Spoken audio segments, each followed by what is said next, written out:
en medio de nosotros, ya que nos hemos reunido en su nombre.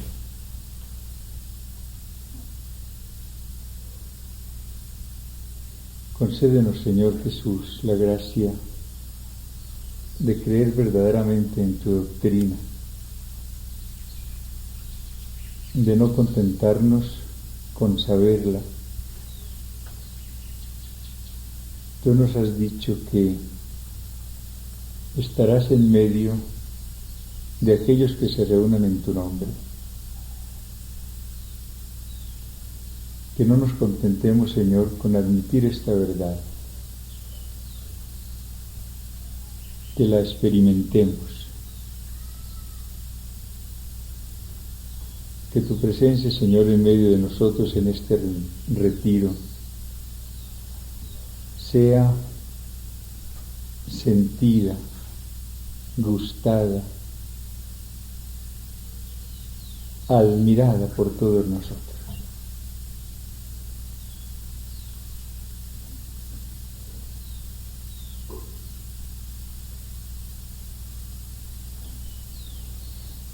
Tú dijiste, Señor, sin mí nada podéis hacer.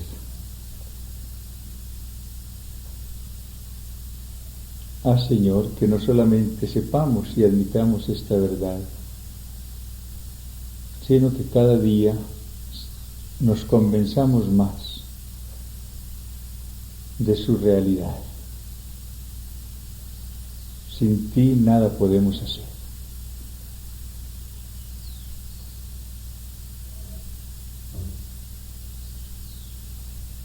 Solamente, Señor, tú puedes obrar en nosotros.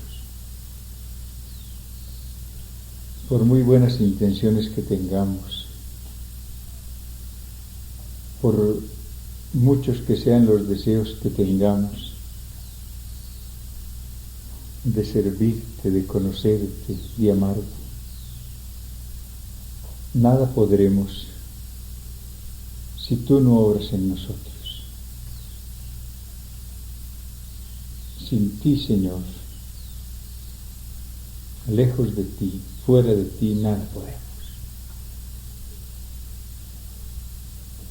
Que esa verdad, Señor, cale en nosotros profundamente, ahora cuando comenzamos nuestro retiro, para que dependamos de ti durante estos días, para que no contemos con nosotros, sino contigo.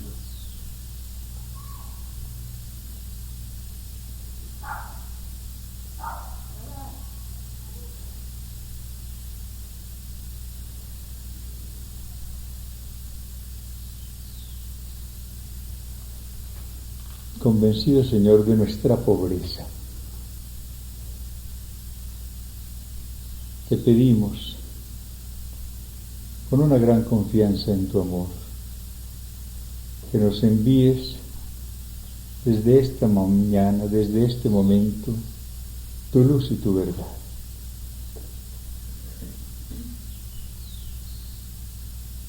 Queremos, Señor, tu luz, no la de los hombres,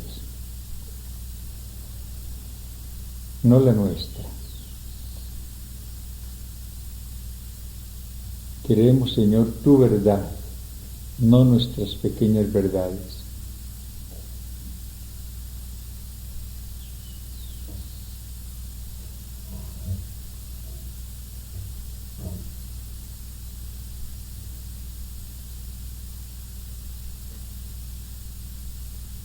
Entra, Señor, en nuestras vidas desde este momento. Durante los días anteriores tú has estado tocando a la puerta de cada uno de nosotros. He aquí que estoy a la puerta y llamo. Esperas que nosotros te abramos de par en par nuestras vidas para que puedas penetrar en ellas. Quieres, Señor, que te las entreguemos para que puedas conducirlas, para que puedas cambiarlas,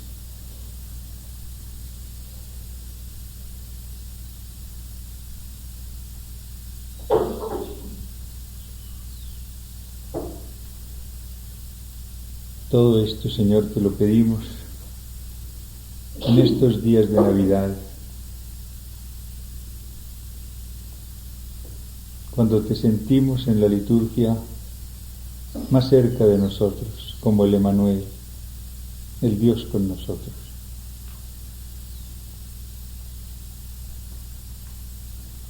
Y todo esto te lo pedimos por medio de la Santísima Virgen, tu Madre y nuestra Madre.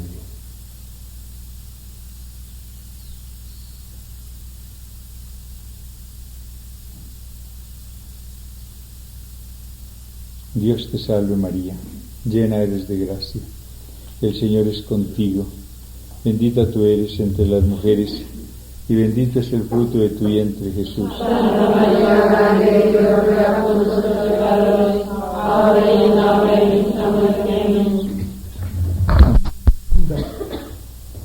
Es lo importante. Por lo que acabo de oír, veo con mucha complacencia que hay ante todo un deseo de experimentar más la presencia amorosa del Señor,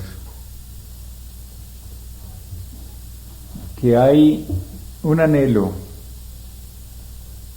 el de sentirse más cerca del Señor, más que el deseo de adquirir muchos conocimientos, prima el deseo de vivirlos. Esto para mí es muy interesante.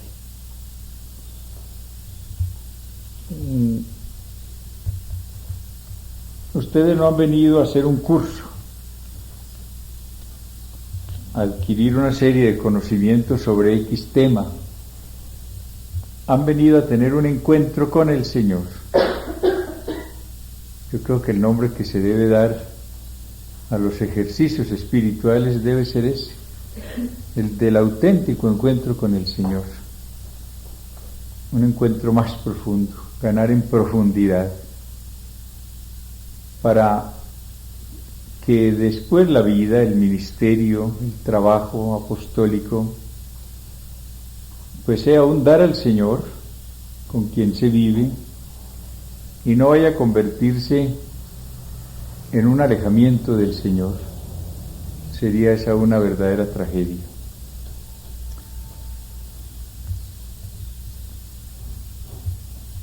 Cuando uno escudriña a través de los signos la realidad de la acción del Señor en esta época, se convence cada día más de que el Espíritu Santo está obrando de una manera muy fuerte. Él siempre ha obrado en la iglesia, pero ahora de una manera muy fuerte. Y está llevando a muchas personas a tener una experiencia más profunda de Dios y de todo el orden sobrenatural. Y para mí esa es la riqueza de esta época. Yo me atrevería a decir que a una época de gran luz como ha sido la anterior, sigue ahora una época de mayor profundización en la experiencia de ese Dios que es la luz. Dios es la luz, pero Él está penetrando en muchas conciencias, está llenando muchas vidas. Y entonces nos encontramos ahora con personas que no solamente conocen al Señor, sino que están saboreando cuán bueno es el Señor. Y estas son dos cosas muy distintas. Uno puede ser un gran teólogo, puede ser un gran erudito en el Evangelio, puede saber mucho acerca de Dios, pero quedarse sin saborearlo. Y lo primero sería muy poco. Como el Señor nos habla en el Magisterio, especialmente a través del Romano Pontífice, quiero leerles unas palabras que pronunció hace muy poco, el 20 de noviembre, hace un mes apenas. en las cuales el Santo Padre precisamente sintoniza esta realidad de la Iglesia en el mundo, en el momento actual, y que para mí tienen un gran valor,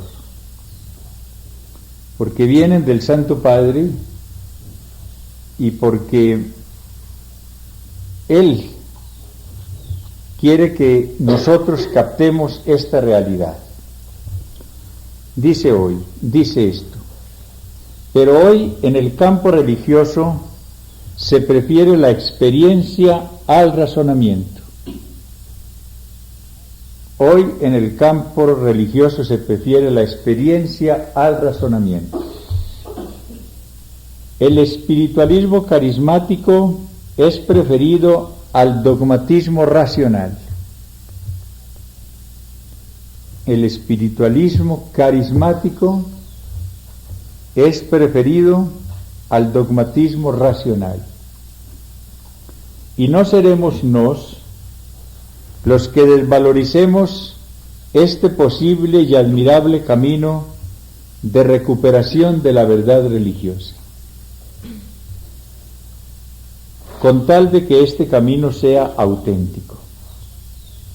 A este propósito digamos a San Pablo, el doctor de los carismas: hermanos, tratad también de profetizar, y no impidáis el que se hable en lenguas, pero hágase todo decorosamente y con orden.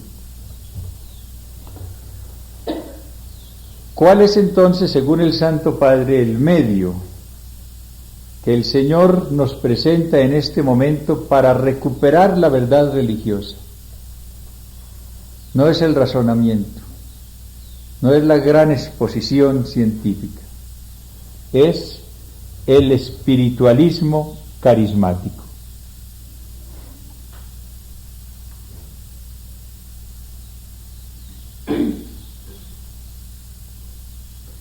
Es preferido este espiritualismo carismático, dice el Papa, al dogmatismo racional. Por eso, de acuerdo con lo que ustedes dijeron ahora, que fue esto precisamente, una experiencia más profunda del amor del Señor en nuestras vidas. Y de acuerdo con esta orientación del Santo Padre, vamos a pedirle al Señor que en este retiro nosotros tengamos como acción del Espíritu Santo una experiencia más profunda del amor del Señor a nuestras personas y una experiencia más íntima de la acción del Señor en nuestras vidas. Son dos cosas distintas: experimentar el amor de Dios y experimentar después la acción del amor de Dios, las manifestaciones del amor de Dios en nuestras vidas.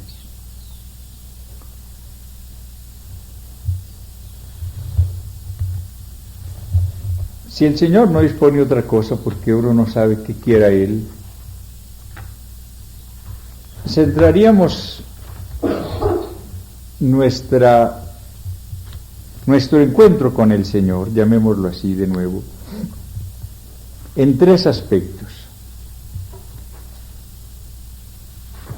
Encontrarnos con Cristo como nuestro Salvador, primero. Segundo, encontrarnos con Cristo como, llamémoslo así, el bautizador, el que nos bautiza con el Espíritu Santo y con fuego.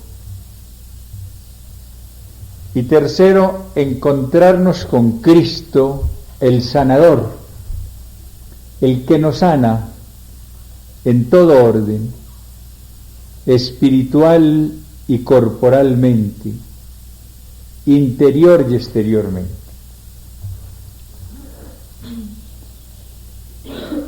He dicho encontrarnos con Él bajo estos tres aspectos y no estudiar al Señor en estos tres aspectos únicamente, porque de muy poco nos serviría poder al final del retiro hacer una exposición muy buena sobre nuestro Señor como Salvador, o sobre nuestro Señor como el que bautiza a la Iglesia con el Espíritu Santo.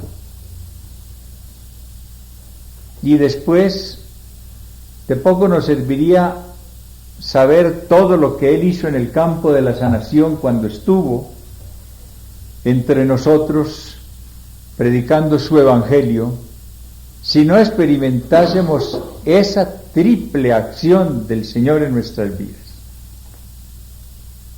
Si no nos sintiésemos salvados por Él y en un camino de salvación constante, si no recibimos de Él el bautismo en el Espíritu,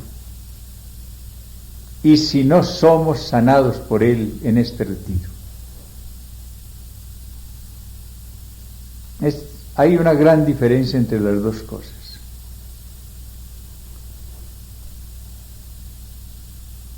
Claro que tenemos que saber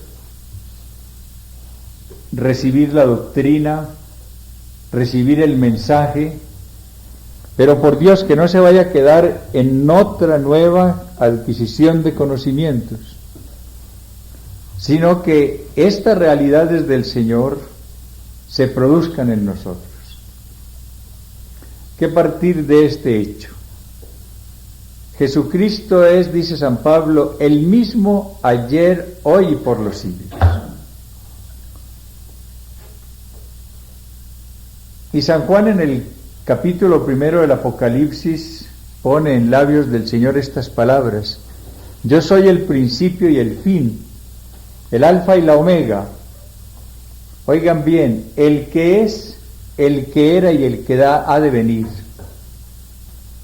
el testigo fiel, el todopoderoso. No dice lo que le pareciera a uno más ordenado, el que era, el que es y el que será, sino empieza el que es, el que era y el que ha de venir. Es la presencia del Señor resucitado, el mismo por los siglos. Nosotros a veces vivimos prácticamente en un cristianismo que recuerda con afecto, con admiración, al Jesús de hace 20 siglos. Lee el Evangelio y dice, Él hizo esto o aquello, y dice, eso fue allá. Pero ahora vivimos con un Cristo muy distinto, muy aminorado, muy reducido. Y se trata es de que nosotros hoy, en este momento de nuestras vidas, a 20 siglos de distancia de la redacción de los Evangelios, volvamos a vivir esa misma realidad. Y el Señor sea para nosotros hoy el Salvador total de todo el hombre, sea el que nos bautice de nuevo con su Espíritu y sea el que nos sane, porque Él es el mismo hoy, ayer y por los siglos.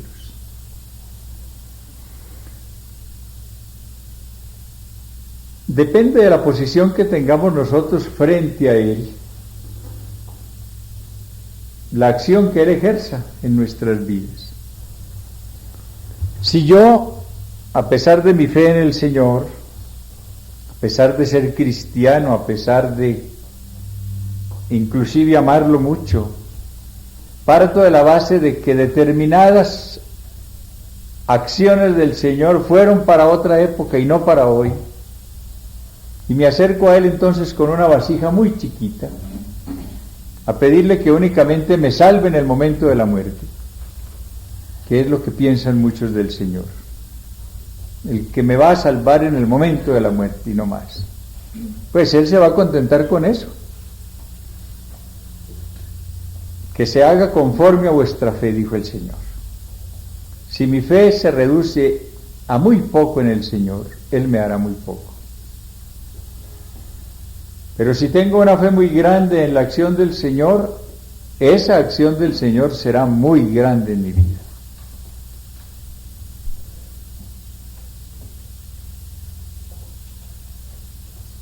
Dejemos de añorar, de envidiar santamente a aquellas personas que estuvieron tan cerca del Señor cuando Él estaba predicando su evangelio allá en Judea y Galilea hace 20 siglos. ¿Cuántas veces deseamos tenerlo, por ejemplo, en nuestro hogar, como lo tuvieron en Betania María, Marta y Lázaro? ¿Cuántas veces quisiéramos estar a los pies del Señor como estuvo María, escuchando sus palabras? Pensamos en algo delicioso que sucedió allá, y decimos, ay, qué dicha que eso se volviera a producir. Olvidando que el Señor está en cada persona ahora también. Que Cristo habita por la fe en nuestros corazones.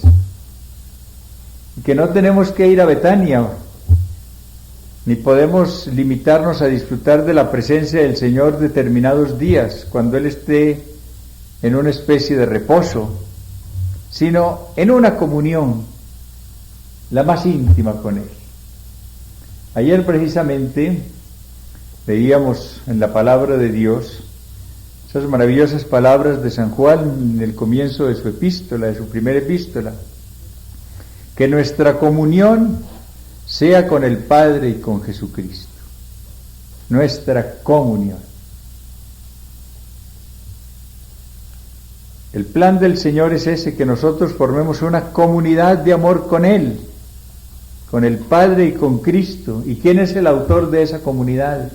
¿Quién realiza esa comunión con el Padre y con Jesucristo? El Espíritu Santo. Una comunidad se forma únicamente por el amor. Si no hay amor que una, no hay auténtica comunidad. Y por eso el único autor de comunidad es el Espíritu Santo.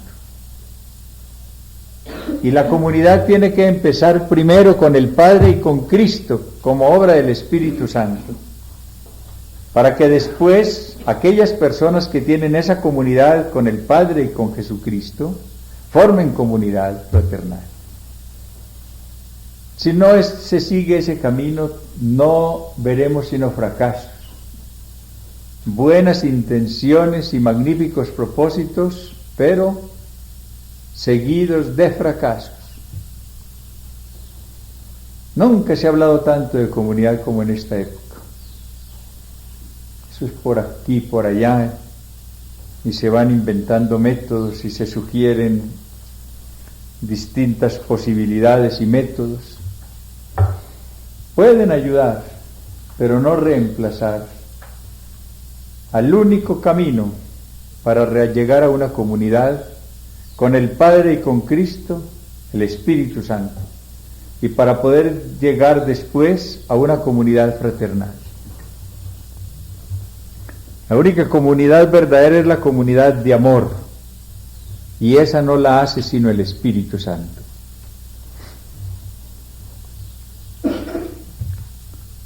Antes de entrar a estos tres aspectos de lo que es el Señor, pero con la esperanza muy grande y con el deseo muy hondo de que el Señor nos conceda la gracia de experimentar esta triple acción suya, la del Salvador, la del que bautiza con el Espíritu y la del que sana totalmente. Tengamos en esta mañana nuestro encuentro con el Padre, de quien viene, como lo vamos a leer en Santiago, todo don perfecto. Empezar con Cristo y olvidarnos del Padre sería una gravísima equivocación, o sería un desacato, llamémoslo así. Vamos a estudiar y vamos a disfrutar después, con la gracia del Señor, de estos dones maravillosos de Jesús. El don de su salvación, el don de su Espíritu y el don de la sanidad total. Pero rindamos nuestro homenaje de amor a la fuente de estos dones. ¿A quién debemos el don de Cristo? Al Padre. ¿Y a quién debemos el don del Espíritu? Al Padre que nos lo da por Cristo. Entonces, detenernos en estos dones maravillosos, de los cuales vamos a disfrutar, los cuales vamos a saborear en estos días, por bondad del Señor, y no empezar por agradecerlos a la fuente de esos dones, sería una falta de cultura, y no la vamos a cometer.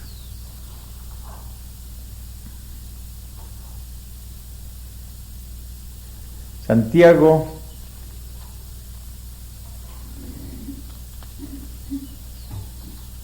empieza su epístola y nos dice en el versículo 16: no os engañéis, hermanos míos queridos, toda dádiva buena y todo don perfecto viene de lo alto, desciende del Padre de las luces, en quien no hay cambios ni sombras de rotaciones. Nos engendró por su propia voluntad, con palabra de verdad, para que fuésemos como las primicias de sus criaturas.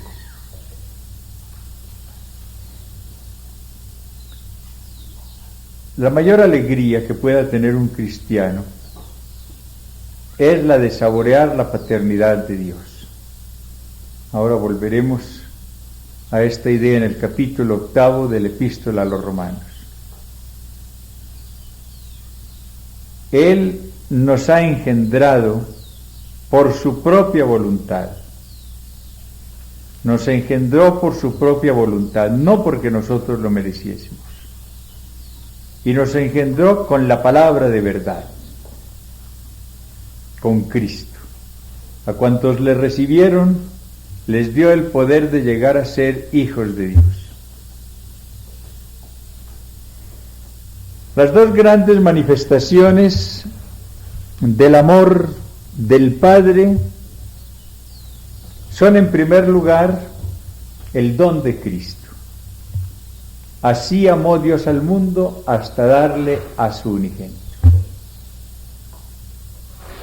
Esa es la primera y mayor manifestación del amor paternal de Dios. Así amó Dios al mundo hasta darle a su unigénito. Cristo es nuestro. Cuando yo digo mi Jesús, no estoy diciendo una frase bonita, estoy manifestando la gran realidad. Cristo es mío, porque tal ha sido el amor del Padre que me lo ha dado. Y la segunda manifestación de ese amor del Padre ha sido el convertirnos en sus hijos, en hacernos sus hijos. Tal fue la caridad de Dios, escribirá también San Juan, pero ya en su epístola, que quiso que nos llamásemos y fuésemos sus hijos. Primero nos da su unigénito, pero nos lo da para que ese unigénito nos haga los hijos del Padre. Para que no solamente nos llamemos, sino para que seamos hijos de Dios.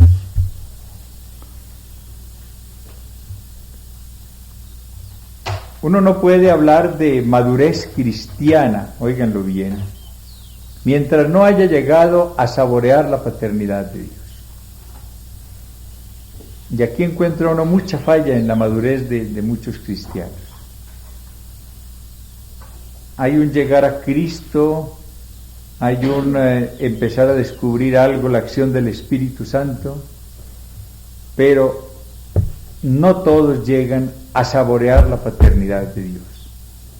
Y mientras no se tenga esto, no hay auténtica madurez. Por eso el Padre nos ha dado su Espíritu también por Cristo, Y Cristo nos lo ha regalado como bautizador, lo veremos después más detenidamente, para que ese Espíritu Santo sea el que nos permita, nos conceda la gracia de disfrutar, de saborear esa paternidad de Dios. Es lo que encontramos en el capítulo 8, versículo 14 de la Epístola a los Romanos. Es maravilloso lo que nos dice aquí San Pablo.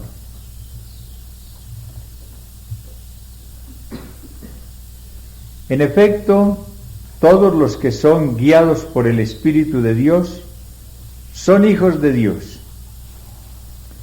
Pues no recibisteis un espíritu de esclavos para recaer en el temor.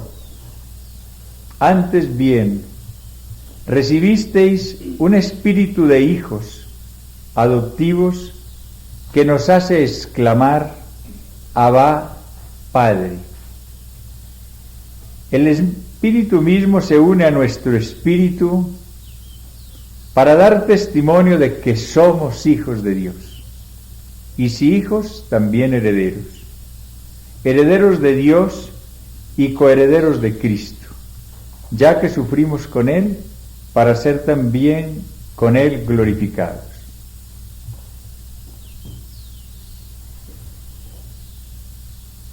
El grito, pero el grito filial, el grito alegre de Padre,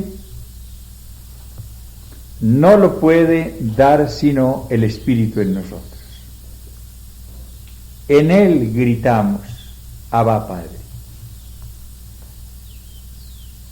Es el Espíritu quien nos hace exclamar, después de permitirnos saborear esa realidad maravillosa: Dios es mi Padre. No es el fruto de un raciocinio, cuidado con eso. No es el fruto de una gran exposición sobre la paternidad de Dios. Aquí no se trata de saber que Dios es nuestro Padre, sino de gritar: Padre mío. De dar el grito en lo más profundo de nuestro ser. ¿Quién realiza esto? El Espíritu Santo. No recibisteis un espíritu de esclavos, recibisteis un espíritu de hijos adoptivos que nos hace exclamar: Abba, Padre. Porque el Espíritu mismo se une a nuestro espíritu para dar testimonio de que somos hijos de Dios.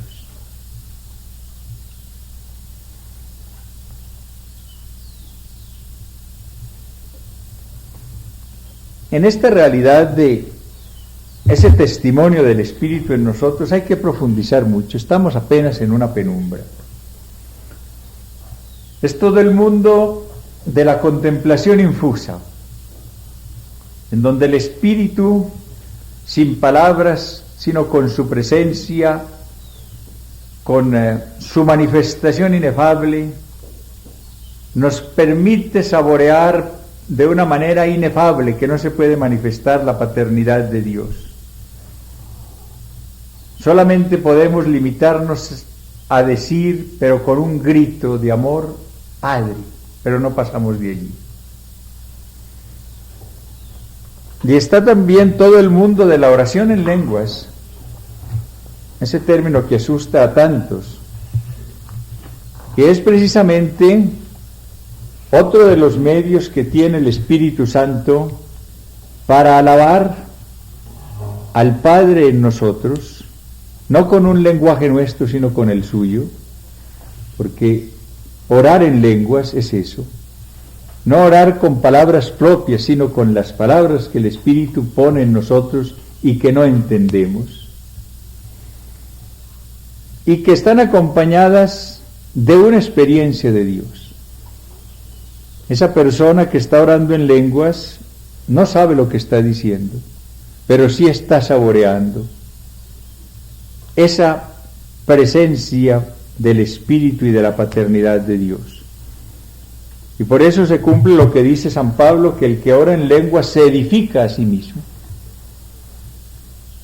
Esa oración deja a la persona más edificada, más alimentada, más nutrida.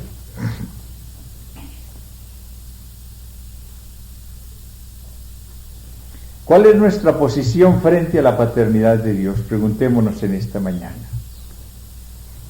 Todos rezamos muchos Padre Nuestros, yo no sé cuántos habremos dicho en la vida. Todos nos hemos persinado, pero muchas veces en el nombre del Padre y del Hijo y del Espíritu Santo. Todos hemos dicho muchas veces gloria al Padre, gloria al Hijo, gloria al Espíritu Santo. Pero dentro de este enfoque pregunto, ¿cuál es nuestra experiencia de la paternidad de Dios? ¿Qué puesto tiene el Padre en nuestros corazones?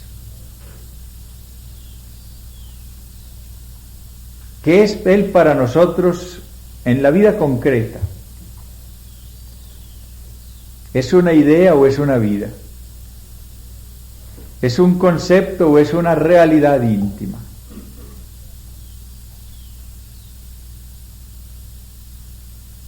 Yo no voy a decir que estamos en cero, ni mucho menos. Pero seguramente la realidad cambia de persona a persona. Ahí no digo que se expresen porque serían palabras que poco manifestarían, darían a conocer muy poco la realidad. Estas son cosas inefables. Pero la pregunta es esa. ¿Qué puesto ocupa en la vida, no en la inteligencia únicamente? La paternidad de Dios. Esa fuente de estos dones, esa fuente de las luces, ese Padre de las luces, como lo llama el apóstol Santiago, que voluntariamente nos ha engendrado por su palabra, por Cristo. ¿Qué comunión tenemos nosotros con ese Padre y con Jesucristo? ¿Qué comunión?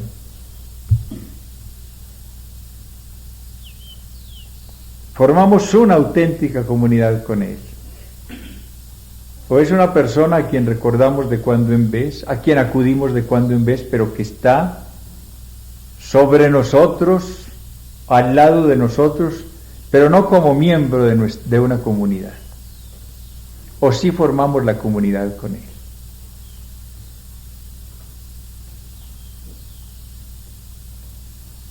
Esta es la idea que les pido saboreen en esta mañana, ahora en este rato que sigue.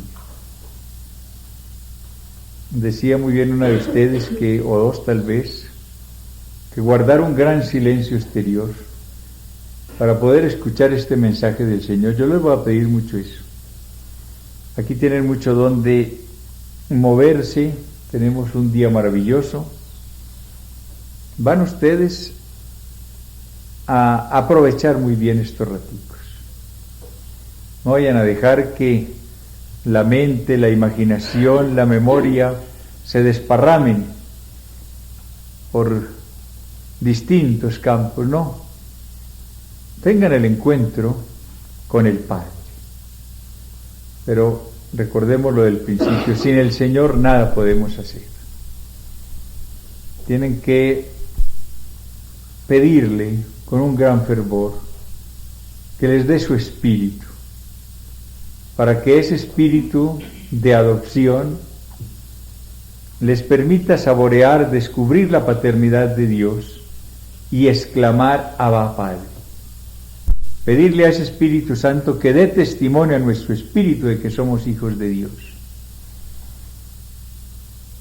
Tener este punto de partida para que después, en el próximo encuentro, ya empecemos a estudiar ese don del Padre, el primero, Cristo. Y dentro de esa idea, disfrutemos por bondad suya de esa triple acción. La acción salvadora, el bautismo que hace Él con su espíritu de acuerdo con la palabra de Dios, todo esto estará centrado en la palabra de Dios, y luego la sanación total que Él quiere producir en nosotros, sobre todo la gran sanidad interior. Que todo sea para gloria del Padre, del Hijo y del Espíritu Santo.